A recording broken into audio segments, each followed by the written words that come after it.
you so much, Francine. And I'm glad you actually mentioned the Cleveland connection because that's actually where my interest in gender equality started. Growing up in a single parent home, and I'm going to open this up so the clicker will work. You know, my mom really laid the foundation in understanding the challenges in being a woman and struggling with wage inequality and lacking the resources, but still persevering. And just seeing that firsthand was really inspiring, and it was something that really has followed me throughout my career. As Francine stated so eloquently, thank you very much for that. I started my career in investment banking, and when I decided to leave that sector to do something more altruistic, I really started to look at microfinance because that was an area where the needs of marginalized women were really prioritized. And I saw it as an opportunity to apply really my passion for gender equality, but also my skill set in finance, where those two skills really and interests intersected.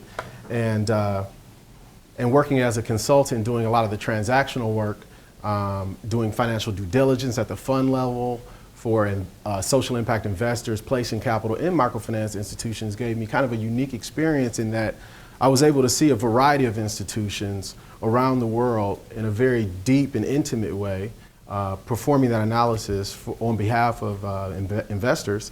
But I saw a lot of different institutions. I saw really good ones like BRAC, who were very, very successful in women empowerment. But then I saw ones that weren't as good, and they were very profitable, but they didn't really deliver on that livelihood element. That's really important.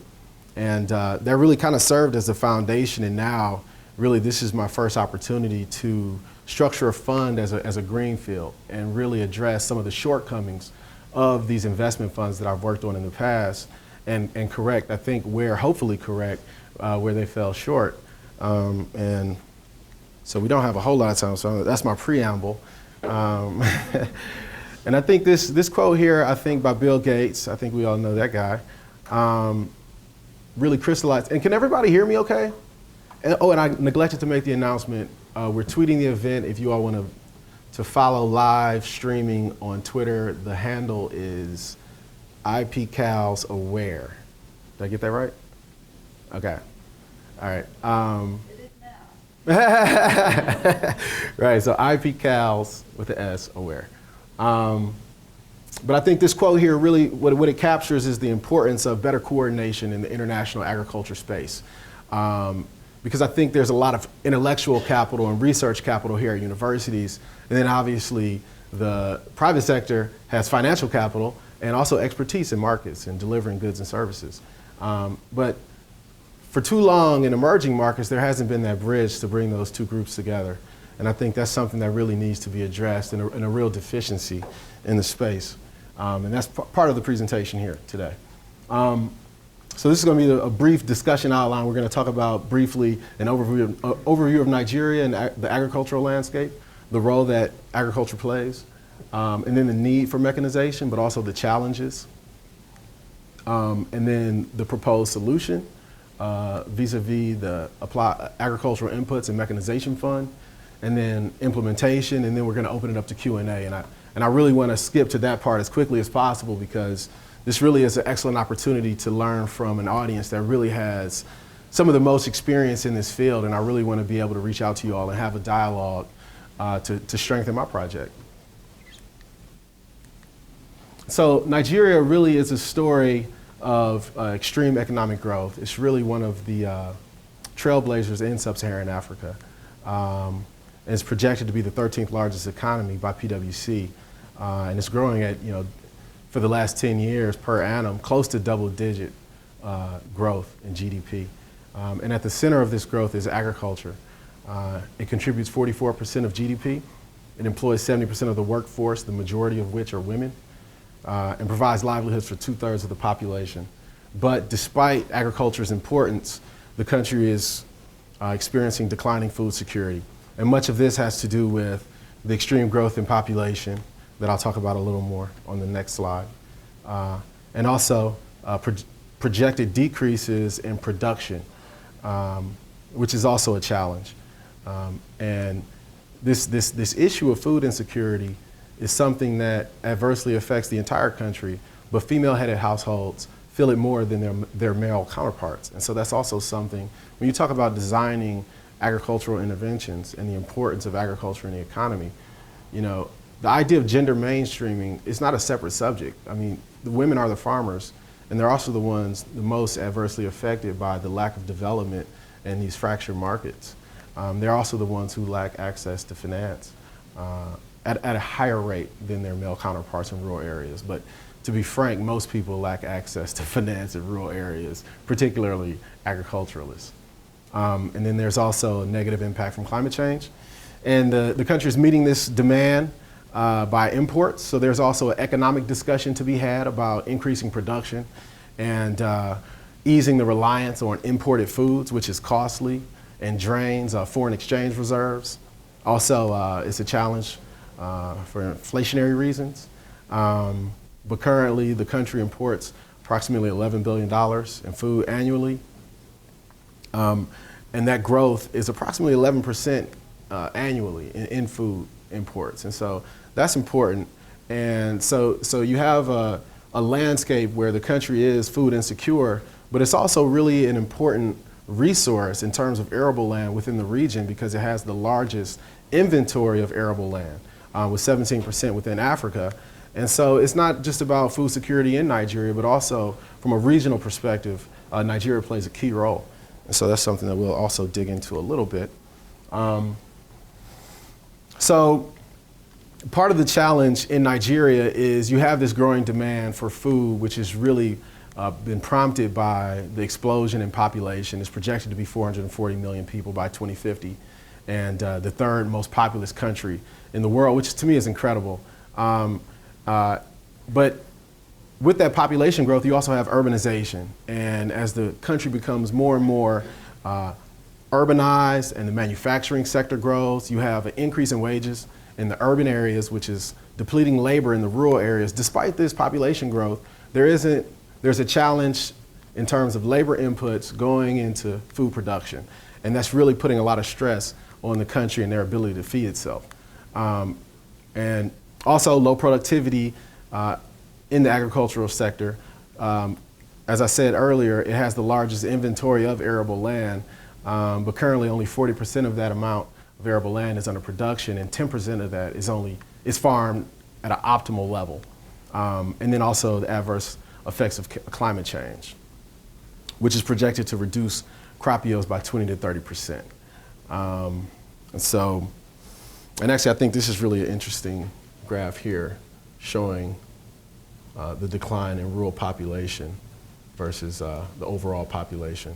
You know, this is just over 2 decades, it's decreased over 11%, which is significant. And it's really putting a real burden on the agriculturalists in the rural areas to produce and meet the growing food demand. And so this is an interesting little graphic here with some cute tractors. But what it's meant to show is that the industry, Nigeria's industry isn't mechanized, and they've been challenged in adopting machines, and they're really falling behind in the world in terms of machine adoption, and at 6.5 tractors per 100 square kilometers. That's just really not going to get it done. And you know, the farmers, because Nigeria relies on small-scale agricultural production, lack the resources to purchase these machines needed to supplement the depletion of labor in the rural areas. And so, and there have been work done in this in the past, and we'll talk about some of the things, some government-led initiatives, but the challenges remain. And these challenges really need to be addressed before wide-scale adoption can really take place. And that's really across every level, to a lesser extent draft animals, because traditionally Nigeria really hasn't relied on that for production. So the challenges to finance, and this is actually challenges to financing agriculture in general, is, and the Nigerian government has done a lot to try and promote financial sector evolution within agriculture, but it hasn't been very successful. They have a guarantee scheme currently in place think it's approximately 50 billion naira, and we have some folks in the audience who can correct me on this, but I think it's about approximately 50 billion pegged for loan guarantees into the agricultural sector, but only about 4 billion of that, 4 billion naira has been deployed. And this facility has been around for a couple years now. So there's been low placements and guarantees, and these represent low risk investments by commercial banks, but part of the challenge is farmers don't go into commercial banks for loans. That's not what they're wired to do, and they don't have the capacity for it. In fact, they're uncomfortable doing it. You could imagine farmers in the U.S. don't really go in. The farm credit system evolved because of, in part because of that, the lack of access to financing. And so, but generally, farming is a low margin business with high risk, and that's not something that banks are generally comfortable with. But women represent half the farmers, but only 11.5% have access to productive assets, specifically land. And without land, you don't have the collateral to participate in formal finance, which obviously limits the borrowing capacity for that demographic. And microfinance institutions have been very successful in innovations to reach this demographic. But unfortunately, microfinance institutions, for reasons that we can get into later, don't lend in agriculture. And a lot of it has to do with these covariate risks here in agriculture that really prevent the deployment of credit within agriculture, climate change, really production, and political risk, but then also market risk and price volatility for these commodities. And then credit is actually fairly expensive in Nigeria. I think the base rate right now is around 12% prime, and that has much to do with the contractionary monetary policy of the central bank. And so in a low margin business where financing costs are high, it just really makes it really difficult to finance agricultural activities, and hopefully this project will address that.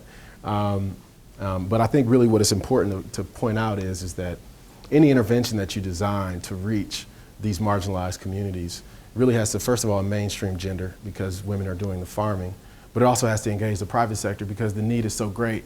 We can't depend on donor financing to fund mechanization rates needed to get Nigeria close to not even China or India or Brazil, but even Bangladesh, who's really been a pioneer in the implementation of mechanization suitable for small-scale agriculture, and that would be two-wheel tractors that we'll talk about a little more, and we can also get into in the Q&A because that's a key implement for small-scale agricultural production. It's also really important for the fund because it's a priority technology.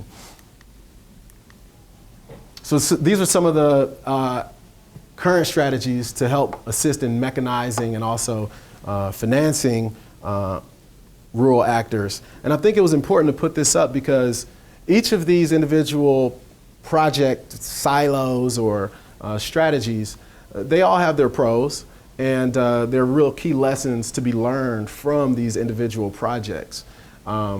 Equipment finance and leasing has really generally been dominated by industrial agriculturalists, but I think it's an important thing to discuss because obviously on the equipment financing side and having collateralized lending reduces the cost of capital with conservative leverage rates, and that also eases the financial burden on the farmer.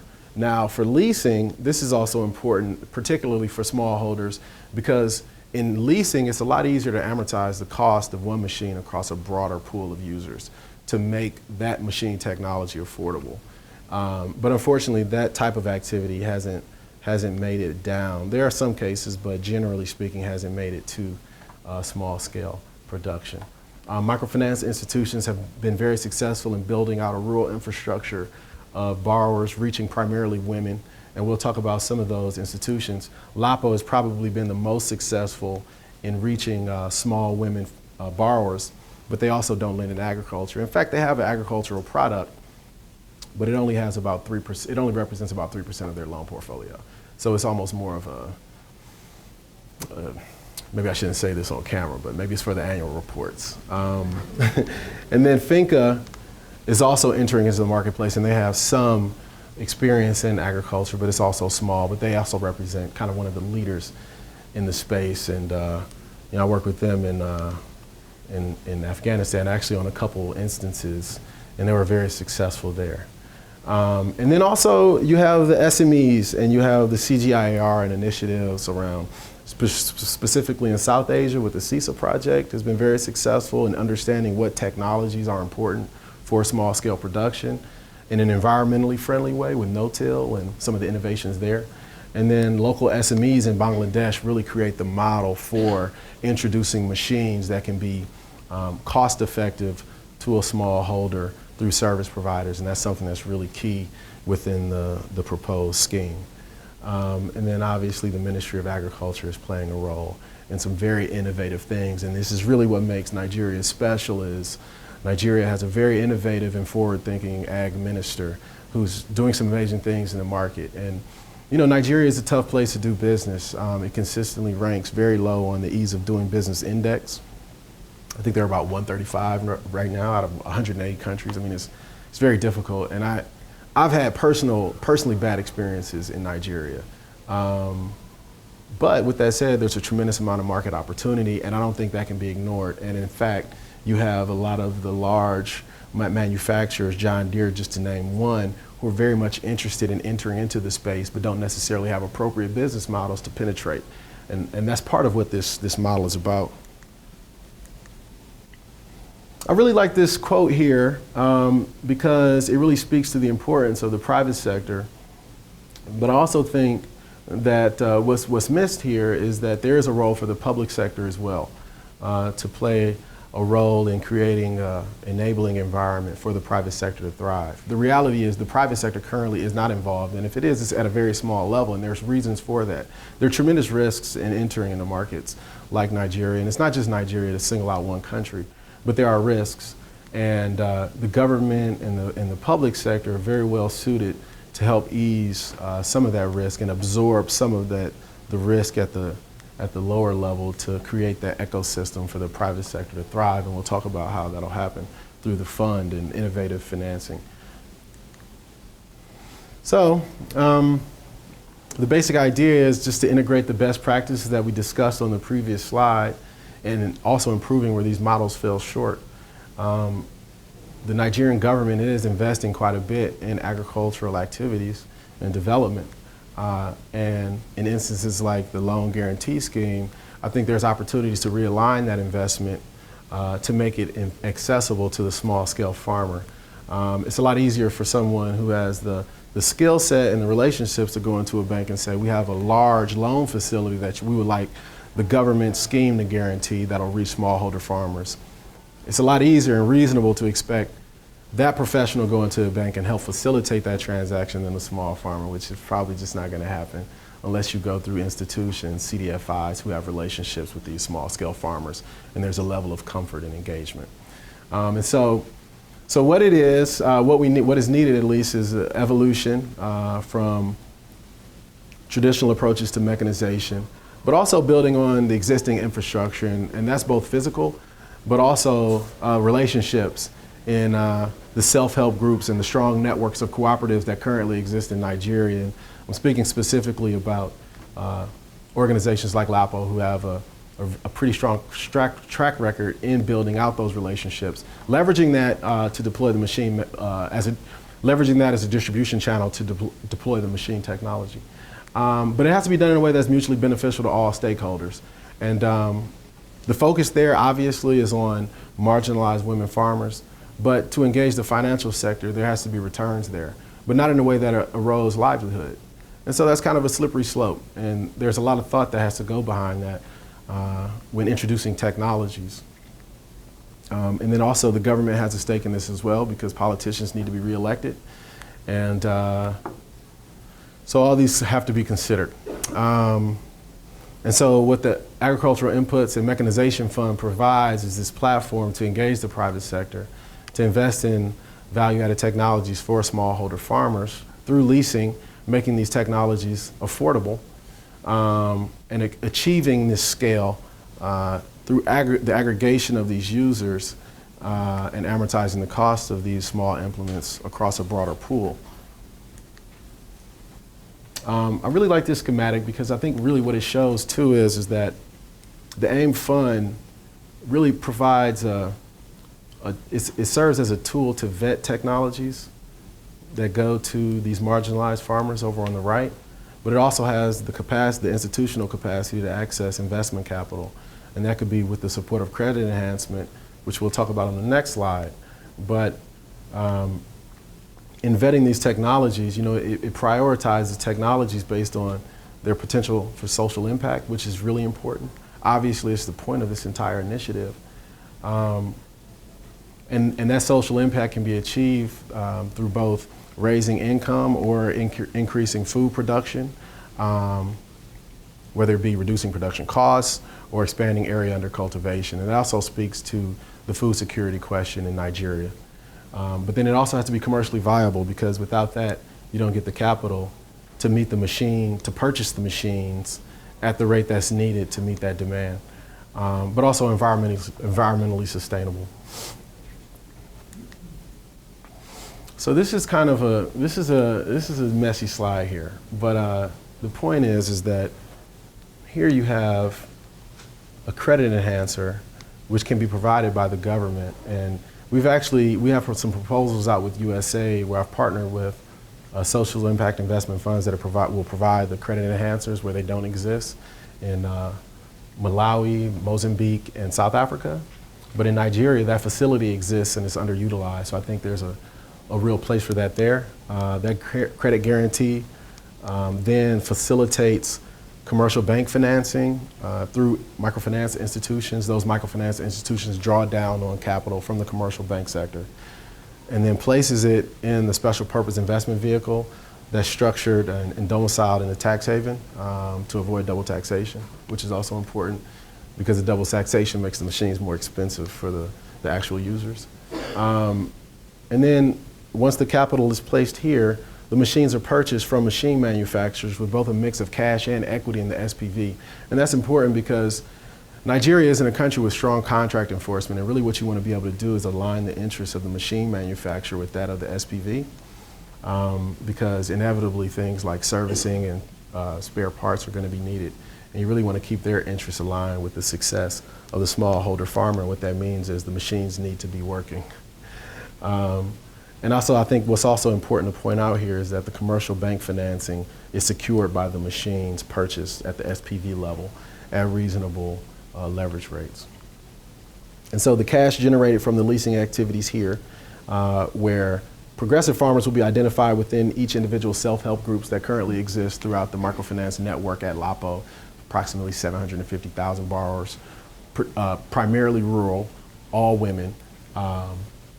You identify the progressive farmer within the self-help group, introduce the machine to them, and really treat that individual as a small enterprise. So there'll be a service provider to individuals within their community, where you can also layer on top of that machine. They can also provide complementary inputs such as fertilizers and improved seed technologies, and that's also something, an element where AIM Fund really creates value in vetting those technologies and bringing best-in-class ergonomic research here in academia and also in the CG centers, where they've really kind of established a track record of vetting these technologies and production practices. But really, I think what's nice about this is it brings financial innovation that already existed in the private sector and banking to the smallholder farmer. And it's not done just to be innovative, because sometimes, many of you work in development, and sometimes people just do innovation just for the sake of innovation and public-private partnerships just to do it because it looks good on a grant application. But actually, what's important here is that this SPV, the Special Purpose Investment Vehicle, really provides different tranches of investment. And so the Nigerian government, for instance, has a different risk appetite than a commercial bank, who has to be accountable to its shareholders and can't invest in risky sectors without a really good reason for it. And so if you think about the capitalization, I don't know if we have any finance folks in the room, but if you think about, I know we don't have any finance folks in the room, but if you think about the capital stack of an investment fund, where you have different classes of investment. I mean, think about your mortgage, for instance. You have an equity position in your mortgage, and you also have senior debt that banks engage in. And usually the equity position is taken by someone who has a different risk appetite and is sold off to investors who have different risk appetites. And the same thing is done with investment funds, where you have different classes of investors. The Nigerian government has a different risk appetite than commercial investors. And in the middle are impact investors who also have different risk appetites than commercial investors and the Nigerian government. And so I think that's a way to facilitate a transaction that can tap the private sector pool of capital that is much larger than the donor universe, but done in a way where the needs of these end users are always kept in mind, because it's not commercial banks investing in a fund and receiving on a risk-adjusted basis exorbitant returns that'll make the leasing of these machines cost prohibitive or livelihood diluting. It's actually done in a way where the cost of capital at the fund level makes the leasing activities to the smallholder farmers here affordable. And that's really important, and it's something that it's not really talked about much in the development space, but there are ways that the government can engage in activities such as this in a way that brings down that cost of capital, but it opens up a larger pool. Let's forget about the CMBS crisis and all that for now. It's actually a different product. So, but also targeting the actual users and the approach to doing that is important. And I think clustering farmers that share similar characteristics is a good way to identify certain spatial markets in GIS to know where to deploy machines and also when to deploy the machine. So you optimize the output of that machine and it never sits idle. Because even at a two-wheel tractor is approximately $1,400, $1,500, even at that price level, you still don't want that asset to sit idle, because every day that it's not being put to use, it's revenue being left at the table, and it's also farmers not getting the machines that they need because the demand is great. And there's actually been some great survey work done around machine demand in Nigeria. So you can map these clusters out in GIS, and then through location allocation modeling, really optimize the output of these individual assets. But also it's important to vet these individual technologies with linear programming to make sure that you optimize the social impact of the technology. These production systems are very dynamic. Rice is incredibly dynamic and delicate, and also cassava and maize is important in Nigeria, and wheat, but wheat to a lesser extent because of the innovations with this ag minister using cassava flour. It's amazing stuff. But the point is that they're dynamic production systems, and it's important to identify technologies that can really be optimal for these individual production systems. And really, I like to focus on the two-wheel tractor because the two-wheel tractor can be used for a variety of activities within the production cycle, including transport, which is interesting. But with related attachments, you can do tilling, you can do threshing, you can do all sorts of interesting things. And it's been wildly successful in Bangladesh, and it's something that can be successful in Nigeria as well. I think the microfinance institutions like LAPO and FINCA can provide the distribution framework, but also an extension framework. So you can optimize the information going into the individual. It's not training individual farmers, but it's training at the apex level and letting that information proliferate through the branch network to reach the individual farmers here. And we've seen success in Bangladesh, where this is done with maternal health and also reproductive rights. So when you talk about dicey subjects, I think reproductive rights probably sits at the top of that. And Grameen Bank in Bangladesh and BRAC Bank as well have been wildly successful in empowering women in that. And so I think if you can do that, you can certainly empower a woman with a productive asset, despite currently them not being in control of productive assets and not making the decisions within the farm household. And so this is an interesting way to proliferate that intellectual capital throughout these institutions that already have the network and ensure the maximum impact.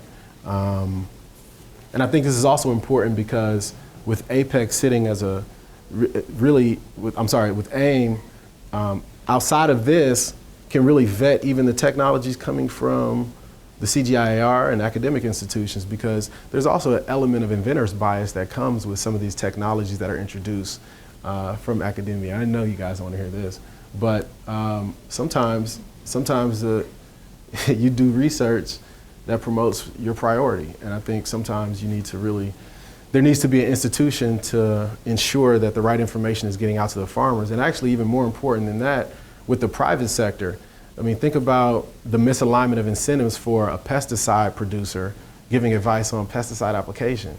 I mean, they have obviously a financial incentive to have these farmers overuse their product.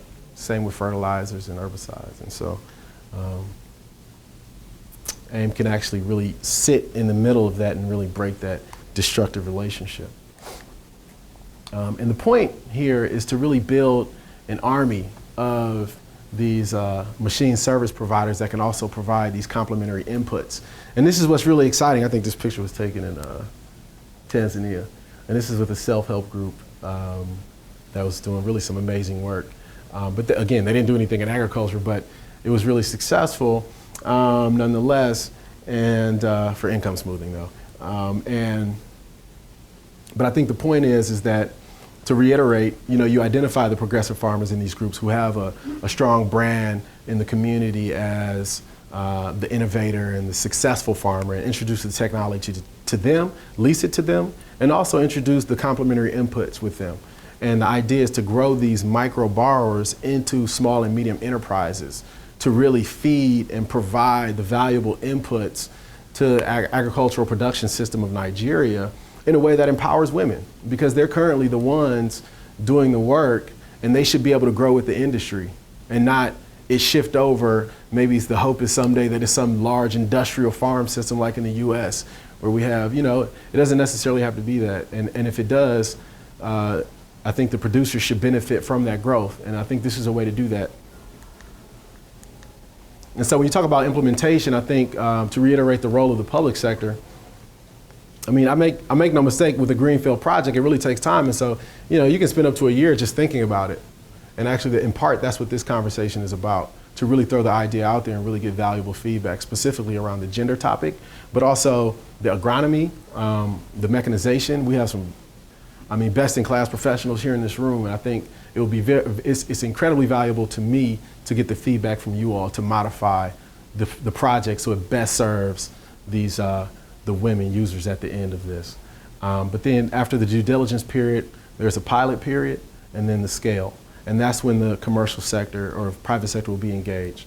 But the important piece is the strategic use of all these key stakeholders throughout the implementation process. And really, I think the public sector is special here because this is the higher risk, high complexity component of the project implementation. There is some information, but not enough to get the private sector comfortable. And that's a role that the public sector can play, and also provide that enabling environment for the capital to also feel comfortable with investing at a risk-adjusted level. And I think the private sector, the public sector, donors, and government can provide that ecosystem for the private sector to really thrive. And this is just a little more detail on the implementation process. And I'll be going to Nigeria in a few weeks to participate in a bankers conference to present the idea, and it'll be a slightly different presentation, but the concept is actually the same. And also meet up with stakeholders in the industry. I'm already working with LAPO and FINCA on the microfinance side, but also really identify the service providers, better understand the capacity around servicing the machines specifically and local machine manufacturing within Nigeria. And once those stakeholders are identified, then move on to the second stage. But that process may take,